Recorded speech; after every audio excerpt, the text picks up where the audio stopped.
It was a beautiful fall morning. Once a year, the family gathers to give thanks on this day. Everyone is excited for that new version of Cards Against Humanity. Today's the day. Maureen was so excited. She always had a plan for this festive day. Time for the shopping list, circling pineapple souffle ingredients. This was today's extra surprise, and surprise it would be. She picked up eggs, flour, and a large bag of sugar, checking each item off her list. Maureen loads the groceries into her car, the trunk filled with bags.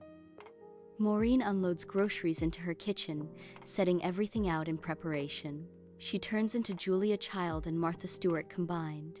She is a tremendous cook. Maureen places all of the ingredients for the pineapple souffle into the mixing bowl.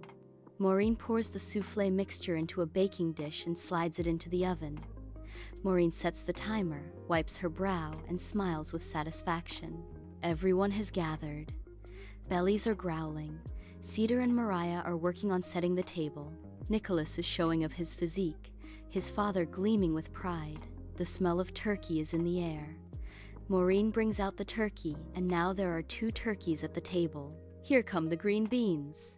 Steve begins carving the turkey. It's almost time. What is Thanksgiving without that heaping helping of mashed potatoes? Maureen has done it. A perfect dinner. But she has a dessert surprise for everyone after finishing off the turkey. Nicholas thanks his mother for all of her hard work. Did you remember the pie? I like pie. Everyone bows their head to pray and give thanks for the food. Time to dig in. Nicholas doesn't waste any time. He must have been extra hungry. Everyone is talking about what they have to be thankful for. Nicholas could use a napkin or 2.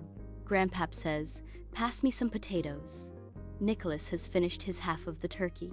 Grandpap raises his hand again. "Need some of those green beans." Everyone laughs.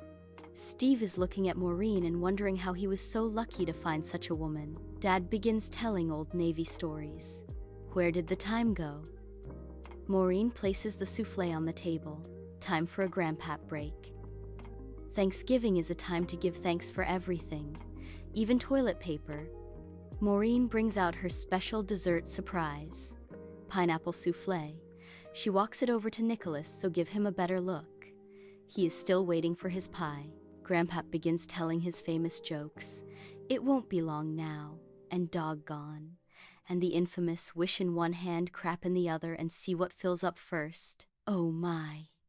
First Mariah and Cedar bite into the dessert. Their faces said it all. Mariah was going to keep eating until Maureen stopped her. 2 pounds of salt is bad for your cholesterol. Patrick chuckles, shaking his head in amusement. Maureen realized what she had done. She mistook salt for the sugar. Even though the meal was fantastic, she had to make things right. She dashed to her car like she was running the 100-yard dash. In the car, all she could think about were jokes at the table. Hey, the ocean called. They want their salt back. An ACL was renamed as Nasty Clump. My palate has been salted by souffle. Maureen returned the salt to its proper owner and grabbed enough sugar to start a Starbucks. Grandpap came in and wanted to know what all the fuss was about. After some cooling down, the new and improved souffle was ready. Grandpap would taste test it first. Oven timer dings. Maureen pulls out a perfectly golden pineapple souffle. Maureen carries the souffle to the table. The family cheers and claps. Steve kisses Maureen on the forehead and thanks her for a beautiful day. Another year goes by, but one thing remains constant. A family. One who accepts you for you. You matter to this world. I hope you have found your gift. I love you all. Toodaloo.